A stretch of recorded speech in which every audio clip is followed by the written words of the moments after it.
اعوذ باللہ من الشیطان الرجیم بسم اللہ الرحمن الرحیم الحمدللہ الذی جعل کمال دینہ و تمام نعمتہ بولایت علی بن ابی طالب علیہ السلام والصلاة والسلام علی سید الانبیاء والمرسلین وآل طیبین الطاہرین المعصومین اما بعد فقد قال اللہ تبارک و تعالی فی محکم قرآن المجید بسم اللہ الرحمن الرحیم اقرأ بسم ربک الذی خلق۔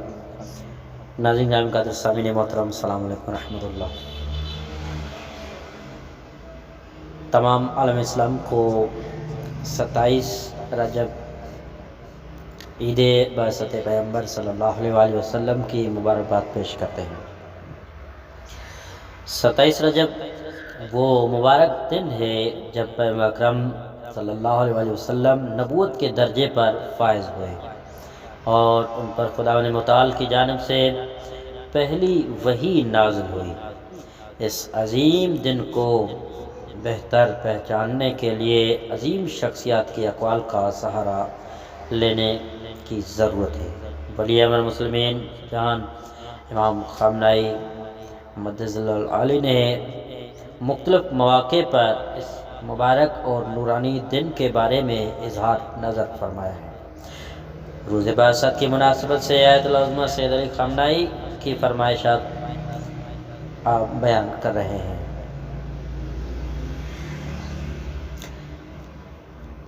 تاریخ کا سب سے عظیم اور بابرکت دن روز بعثت بے شک انسانی تاریخ کا سب سے بڑا اور عظیم دن ہے، کیونکہ وہ جو خداوند متعال کا مخاطب قرار پایا اور اس کے کاندھوں پر ذمہ داری ڈالی گئی، یعنی نبی اکرم صلی اللہ علیہ وسلم تاریخ کا عظیم ترین انسان اور عالم وجود کا گراں مایہ ترین سرمایہ اور ذات اقدس الہی کے اسم اعظم کا مظہر، یا دوسرے الفاظ میں خود اسم اعظم الہی تھا، اور دوسری طرف وہ ذمہ داری جو اس عظیم انسان کے کاندھوں پر ڈالی گئی، یعنی نور کی جانب انسانوں کی ہدایت، بنی نوع انسان پر موجود بھاری وزن کو برطرف کرنا اور انسان کے حقیقی وجود سے متناسب دنیا کے تحقق کا زمینہ فراہم کرنا، اور اسی طرح تمام انبیاء کی بعثت کے تمام اہداف کا تحقق بھی ایک عظیم اور بھاری ذمہ داری تھی۔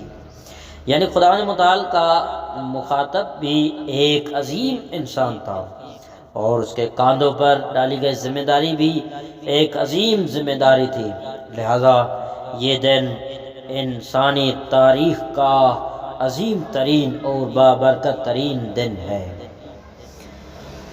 انسانی تاریخ کی عید سعید مبعث در حقیقت انسانی تاریخ کی عید ہے۔ روز مبعث حقیقت میں ایسے پیغام کا پرچم بلند کیے جانے کا دن ہے جو بنی نوع انسان کے لیے بے مثال اور عظیم ہے۔ بعثت نے علم و معرفت کا پرچم بلند کیا ہے، دوسری طرف روز بعثت عدل و رسالت اور اعلیٰ اخلاق کے لیے جدوجہد کا نام ہے، کہ پیغمبر خود فرماتے ہیں انی بعثت لأتمم مکارم الاخلاق۔ انسانی سعادت کی بنیاد عید سعید مبعث انسان کی سعادت کی بنیاد اور ہمیشہ کے لیے خیر و برکت کا سرچشمہ ہے۔ روز بعثت کے دن کو منانا صرف مسلمانوں کا ہی وظیفہ نہیں، بلکہ مظلوم بشریت کو چاہیے کہ وہ پیغمبر کرم صلی اللہ علیہ وسلم کے فرامین کا احترام اور قدردانی کرے، کیونکہ انسان کی نجات ان تعلیمات میں پوشیدہ ہے۔ بعثت کے اہداف وہ چیز جو عید سعید مبعث سے درس حاصل کرنے اور اس سے صحیح طور پر مستفید ہونے کے لیے ہمارے نزدیک اہمیت کی حامل ہونی چاہیے، وہ اپنے فہم و درک کے مطابق بعثت کے پیغام کو سمجھنا ہے۔ مختصر طور پر یہ کہا جا سکتا ہے کہ بعثت پیغمبر صلی اللہ علیہ وآلہ وسلم نے انسان کی انفرادی اور اجتماعی زندگی کے لیے کچھ خاص اہداف و مقاصد مشخص کیے ہیں۔ یہ اہداف بیان کر رہے ہیں۔ سب سے پہلا ہدف کہ انسان کی انفرادی زندگی کے اہداف۔ اصل ہدف بھی انسان کی انفرادی زندگی میں انقلاب اور تبدیلی پیدا کرنا ہے۔ اس بارے میں قرآن کریم میں کئی آیات موجود ہیں۔ مثال کے طور پر سورہ آل عمران آیت نمبر 164 میں ارشاد باری تعالیٰ ہوتا ہے کہ لَقَدْ مَنَّ اللَّهُ عَلَى الْمُؤْمِنِينَ إِذْ بَعَثَ فِيهِمْ رَسُولًا مِّنْ أَنفُسِهِمْ يَتْلُو عَلَيْهِمْ آيَاتِهِ وَيُزَكِّيهِمْ وَيُعَلِّمُهُمُ الْكِتَابَ وَالْحِكْمَةَ۔ یہ تزکیہ نفس اور کتاب و حکمت کی تعلیم در حقیقت وہی انسان کی اندرونی تبدیلی اور انقلاب ہے۔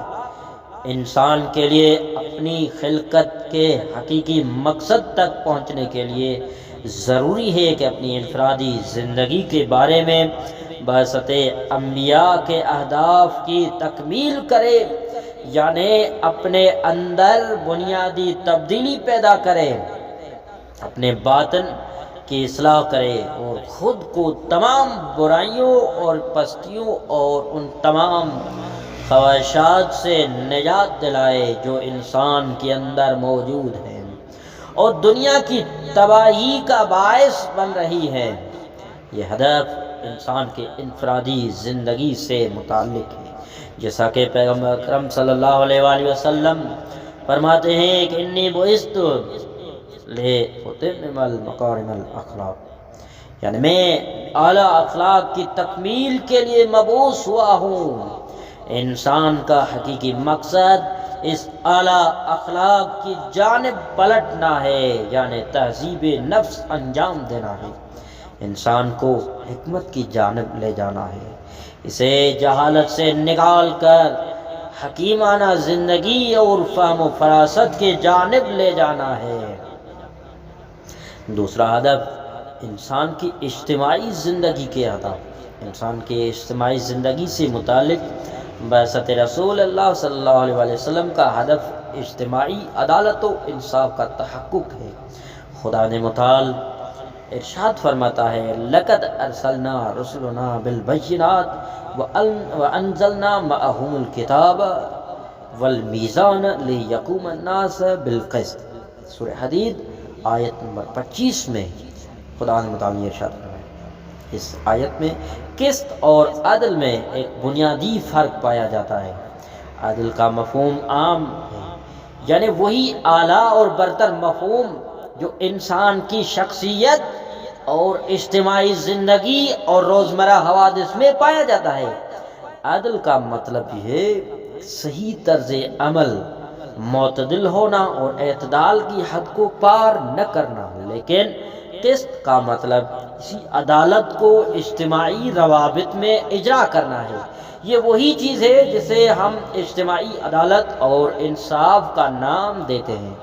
یہ عدل کے عام مفہوم سے مختلف ہے، اگرچہ انبیاء الہی کا بنیادی ہدف اسی عدل کے عام مفہوم کو تحقق بخشنا تھا، کیونکہ بالعدل قامت السماوات والارض، آسمان اور زمین عدل کی برکت سے ہی استوار ہے۔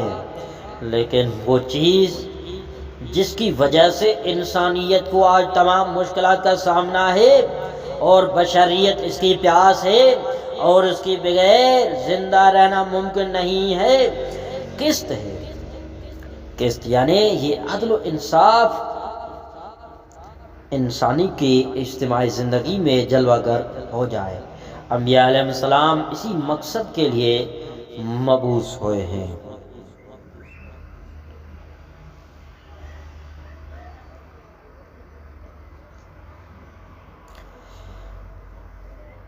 انبیاء علیہ السلام کی نصیحت اور وصیت، صرف یہ بیٹھ کر یہ کہتے رہے کہ آیت نازل ہوئی، جبرائیل اور پیغمبر اکرم صلی اللہ علیہ وسلم نبوت پر فائز ہو گئے اور یہی کہہ کہہ کے خوش ہوتے رہے کہ کون ایمان لایا اور کون ایمان نہیں لایا، کسی مسئلے کا حل نہیں ہے۔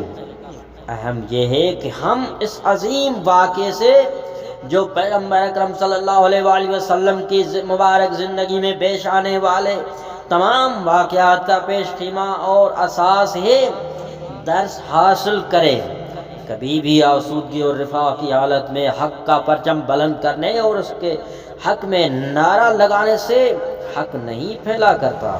حق اس وقت پھیلتا ہے جب اس کے طرفدار حق کے راستے میں استقامت اور پائیداری کا مظاہرہ کرتے ہیں، جیسا کہ ہم دیکھتے ہیں کہ پیغمبر اکرم صلی اللہ علیہ وسلم اور ان کے باوفا ساتھیوں نے بعثت کے بعد بے مثال استقامت کا ثبوت دیا۔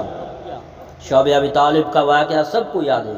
شعب ابی طالب مکہ کے قریب ایک درہ تھا جہاں نہ تو پانی تھا اور نہ ہی درخت اور نہ سبزہ۔ اسی درے میں پیغمبر اکرم صلی اللہ علیہ وسلم اور مسلمانوں نے 3 سال محاصرے میں گزارے۔ رات سے لے کر صبح تک بچے بھوک کی وجہ سے بلک بلک کر روتے تھے۔ ان کا گریہ اس قدر شدید تھا کہ ان کے رونے کی آواز شعب ابی طالب سے مکہ میں رہنے والے مشرکین تک جا پڑتی تھی۔ کفار میں موجود نرم دل انسانوں کو ان بچوں پر رحم آتا تھا، لیکن اپنے بڑوں کے خوف سے مسلمانوں کی مدد کرنے کی جرات نہیں کرتے تھے۔ مسلمانوں کی آنکھوں کے سامنے ان کے بچے بھوک سے فوت ہو رہے تھے۔ ان 3 سالوں میں کتنے افراد فوت ہو گئے، کتنے افراد مریض ہو گئے۔ انہوں نے بھوک کو برداشت کیا لیکن اپنے ہدف سے پیچھے نہیں ہٹے۔ امیر المومنین علی بن ابی طالب علیہ السلام نے اپنے بیٹے محمد بن حنفیہ سے فرماتے ہیں، اگر پہاڑ اپنے جگہ سے ہل جائے تو تم اپنے راستے سے منحرف نہ ہونا۔ یہ وہی نصیحت ہے جو پیغمبر اکرم صلی اللہ علیہ وآلہ وسلم نے کی ہے، یہ رسول اکرم کی وصیت ہے۔ یہی امت مسلمہ کے اٹھ کھڑے ہونے کا حقیقی راستہ ہے۔ یہ درخت، یہ حقیقت امت اسلامی کی بعثت ہے۔ یہ پیغمبر صلی اللہ علیہ وسلم کا ہمارے لیے درس ہے۔ بعثت ہمیں استقامت اور پائیداری کا درس دیتی ہے۔ اس انما کے اندر بہت معنی پوشیدہ ہے کہ آپ دیکھیں پیغمبر اکرم صلی اللہ علیہ وسلم نے فرمایا انما بعثت، کہ اس حدیث کو جو اہل سنت اور تشریح الراویوں نے نقل کیا ہے، اس حدیث میں لفظ انما اپنے اندر بہت زیادہ معنی لیے ہوئے۔ اس کا مطلب یہ ہے کہ پیغمبر اکرم صلی اللہ علیہ وسلم بعثت کا واحد ہدف مکارم اخلاق کی تکمیل ہے۔ اس کے علاوہ باقی تمام آداب مقدمہ اور پیش خیمہ ہیں۔ اصل ہدف یہ ہے کہ انسان اور انسانی معاشرے میں اخلاق کی اقدار کو فروغ ملے اور اس طرح سے یہ امت کمال کے درجات طے کرے۔ سب انسان اخلاقی اقدار سے لیس ہو کر انسانیت کی اعلیٰ منازل تک پہنچے۔ ہمیں چاہیے کہ اپنے اندر انسانی اخلاق کی تکمیل اور تقویت کریں۔ اگر ایک ایسے معاشرے میں جو اسلامی معاشرہ کہلاتا ہے اور ایک ایسے نظام حکومت جس کی بنیاد اسلام پر ہے، ہم الہی اخلاق سے دور ہو جائیں اور اپنی نفسانی خواہشات، خود پرستی اور خود خواہی کے پیچھے چل نکلے، ہر کسی کی یہ کوشش ہو کہ وہ زیادہ سے زیادہ مال و متاع جمع کر لے، بہتر غذا کھائے، بہتر انداز میں زندگی گزارے، دوسروں کا مال ہڑپ کرے، اپنے حق سے بڑھ کر حاصل کرے، نہ تو ایثار کا مظاہرہ کرے نہ ہی بخشش کا۔ یہ تو کیسا معاشرہ اور کیسی حکومت ہوگی؟ یہ کس طرح اسلامی معاشرہ کہلایا جا سکتا ہے؟ ہم مسلمان قصوروار ہیں۔ ہر وہ چیز جو بنی نوع انسان کو ضرورت ہے، یہ انسان چاہیے جس زمانے کا ہو، دنیا کے کسی بھی کونے میں رہتا ہو، بعثت میں موجود، یعنی علم و معرفت، حکمت و رحمت و عدل و بھائی چارہ اور مساوات، یہ وہ چیزیں ہیں جن پر انسان کی صالح زندگی کی بنیادیں استوار ہیں۔ آج بشریت ان علوم کی محتاج ہے۔ ہم مسلمان قصوروار ہیں اور ہمیں اپنے قصور کا اعتراف کرنا چاہیے۔ اول تو ہم نے اسلام کی حقیقی تعلیمات کو عالمی سطح پر متعارف کروانے میں کوتاہی کا ثبوت دیا ہے۔ دوسرا یہ کہ عالمی سطح پر اسلام کا صحیح ماڈل بھی پیش نہیں کر پائے۔ اگر مسلمان عالم اپنے عمل اور اجتماعی انفرادی رویے، حکومتی اور سیاسی نظام کو اسلام کی صحیح تعلیمات پر استوار کر لیں تو یہ اسلام کی بہترین اور اعلیٰ ترین تبلیغ ہوگی۔